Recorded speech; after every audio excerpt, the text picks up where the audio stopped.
3B Prodi Pendidikan Bahasa Inggris FKIP Unsika. Tujuannya dibuat video ini untuk memenuhi tugas mata kuliah, kurikulum, dan pembelajaran. Sebelum memulai, izinkan kami memperkenalkan diri kami terlebih dahulu. Saya Lutina Tijinsa Derajat. Saya Widya Romanula. Saya Widya Pratiwi. Saya Rahma Aurelia. Saya Sekarang Kinasih. Saya Clara Ladawia. Selamat menyaksikan. Psikologi kognitif menjadi landasan pengembangan kurikulum dalam hal mengkaji gejala mental dan cara manusia berpikir dalam memperoleh pengetahuan. Teori dalam belajar kognitif diantaranya teori Gestalt, teori Piaget, dan teori Robert M. Gibbs dan teori Brunner. Teori belajar ini mempengaruhi proses pembelajaran di sekolah. Psikologi kognitif mempengaruhi pengembangan kurikulum di Indonesia.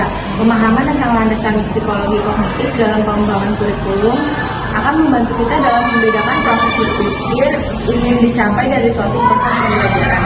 Dalam kaitannya dengan merumuskan suatu tujuan pembelajaran, pemahaman tentang proses kognitif akan membantu guru dalam menyusun rumusan eksplisit dari suatu tujuan pembelajaran yang lebih akurat. Rumusan eksplisit yang dibuat guru dengan memperhatikan level proses kognitif akan lebih cermat dalam menentukan level berpikir yang akan dibangun sebagai dampak dari proses pembelajaran yang dilakukan.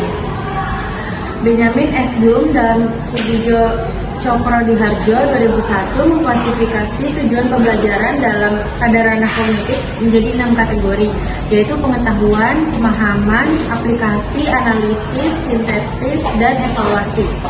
Sedangkan Anderson mengklasifikasikan proses kognitif menjadi 6 level berpikir, yaitu mengingat, memahami, menerapkan, menganalisis, mengevaluasi, dan menciptakan.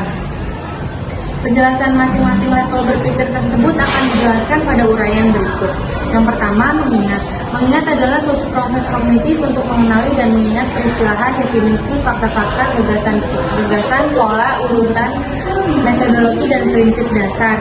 Yang kedua adalah memahami. Memahami adalah proses kognitif untuk membaca dan memahami gambaran, laporan, tabel, diagram, arahan, dan peraturan.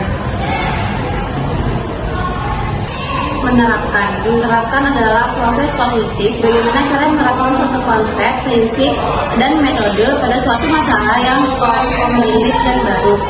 4. Analisis adalah proses berpikir untuk merinci suatu kesatuan ke dalam bagian-bagian sehingga struktur keseluruhan atau organisasi dapat dipahami dengan baik.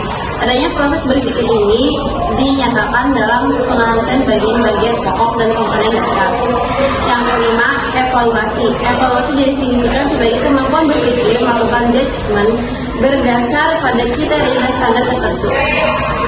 Karena kreativitas adalah proses kognitif yang meliputi kemampuan meletakkan unsur secara bersamaan dalam bentuk kesatuan dan koheren dan fungsional.